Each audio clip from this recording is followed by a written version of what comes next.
Hey Pitmasters, what is up? Today we're going to do the ultimate dry aging experiment. Today we're going to be dry aging pork. Yeah, that's right, you heard it, pork. You're going to tell me, Pitmaster X, you must be crazy. You're right, sorry about that.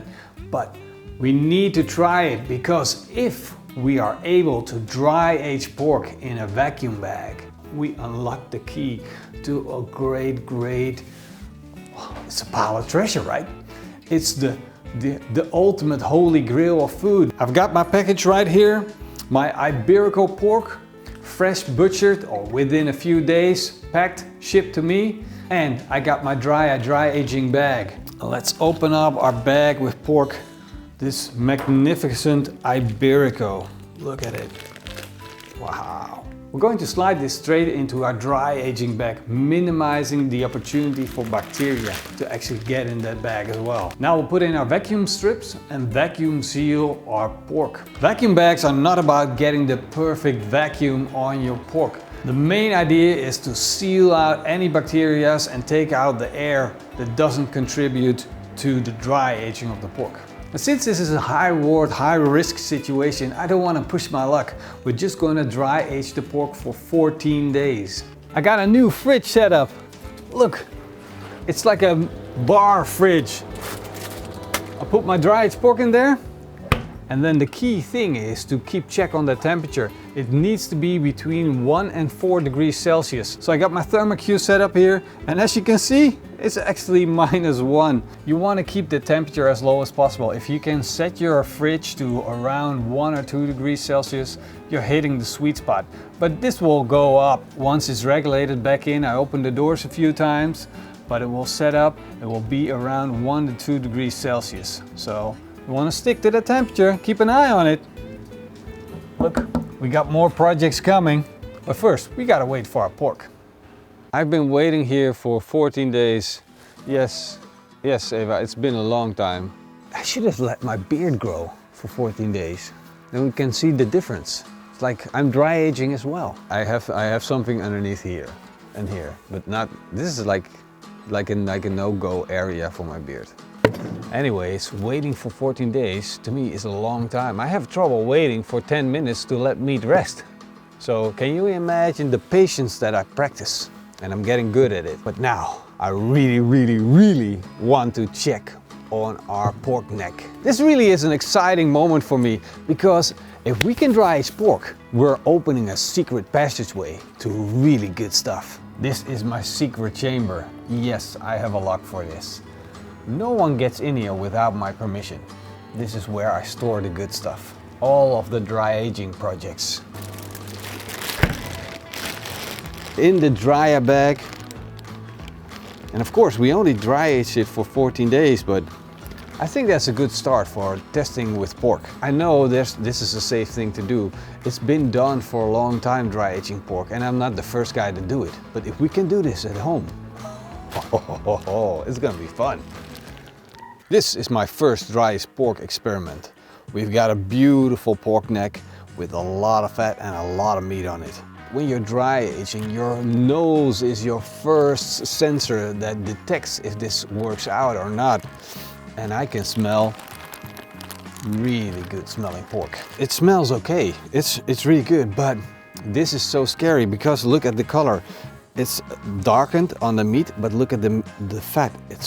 It's kind of like a bluish green, and it doesn't have to be a bad thing, but it definitely is a little bit scary. And this is what I experience every time I dry age anything. Well, you basically let the meat decompose, and that's something that is scary. We gotta take a look on the inside, and if it looks good there, we're golden. So we're carefully gonna slice off all the dry aged bits and look for the core. Whoa, this looks completely insane. Look at that intermuscular fat. Look at that beautiful dark color. This is marvelous. I'm always amazed about how the color changes while you take it out of the package. Look at it, it starts to turn more dark red. All of the blue and green is disappearing. That's because it's oxidizing. If you take a look at our cut, You can't see the dry aging on the inside of our pork neck, so we only need to shave off a little bit. So I'm shaving off the bits that have a little bit of discoloration or are too dark of color. Like the red here, I'm just shaving that off.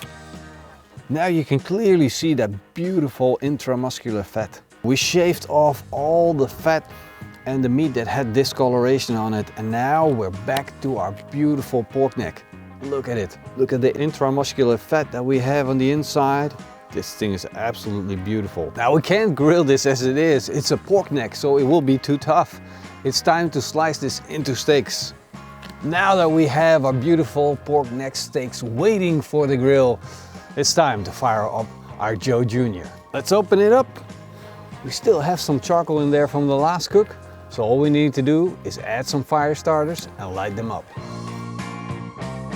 So I'm trying to get Denise to understand the difference when you take a look on the outside. It doesn't look all that good. It looks, well, a little bit like old shriveled meat, and which it basically is. But then the magic is on the inside. That's why we're doing this. So I'm trying to convince Denise right now that she should be eating pork, but she's afraid she might drop dead on the spot. So time to put our pork neck steaks on the grill. Oh, this is gonna be good. Wow, this smells good. Now we gotta keep our eye on the steaks because we don't want to burn them. We gotta move them around. We got a hot grill, hot coals. We just want to continuously check underneath just to make sure we don't get the hot spots of the Joe Jr. And we're going to be cooking them to an internal temperature of 62 degrees Celsius. We're looking for a nice Maillard effect. Of course, we have beautiful grill grade sear marks on our steaks, but if we can crispen up our steak so we get a beautiful Maillard effect, that will be freaking awesome. We rested our pork steaks for 10 minutes. We seasoned them with Maldon pyramid salt, and now it's time to start slicing into them. Our pork steaks look really fantastic. Beautiful Maillard effect, and that's what the fat in the meat does. It comes out when you start grilling it and it produces that Maillard effect. This is gonna be really good stuff, I promise you. Wow, look at that. This looks so good, so juicy, crispy on the outside. That is how I like my steaks. Now this might look a little red to you for pork, but it definitely isn't. This is well cooked, and the heritage pork makes the red meat still pink on the inside. This thing gets me excited. An experiment like this, trying to dry age pork at home, it's really cool. Let's do a quick taste test. Oh my God, we got pork flavor, we got tenderness, we got the creaminess from the fat, the crunchy on the outside. It's always a little bit excited.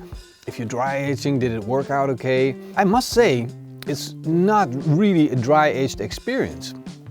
It's not super heavy dry aged. Even I will go to the point where it's hard to distinguish this probably from the original not dry aged. 14 days dry aged is not that much, but with pork as an experiment, I think it's a good place to start. Denise, come in. You just told me it looks pretty good. Will you give it? It does. Will you give it a try? Yeah, it's good. I like it. I like it. I want to have another piece. That's good news. Denise likes it, so we'll take another piece. Morrison, I would love to know what you think. I love it. Love it. This is really tasty and juicy. Yeah! 2 steaks are already gone, Morrison, and Denise ate the whole thing. It's just crazy how quick this goes. I'm really surprised about how well this went. No problems, just dry aging like we do beef. And I want to recommend giving this a try. It's a good experiment. Even though we're not able to taste the difference between dry aged and not dry aged because we don't have a side-by-side comparison, I do feel that there is a difference, and we're going to take this a step further in the next project. So keep watching.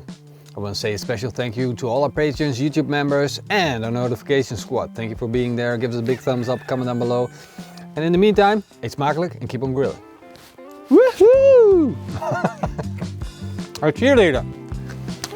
Come on, do a high five.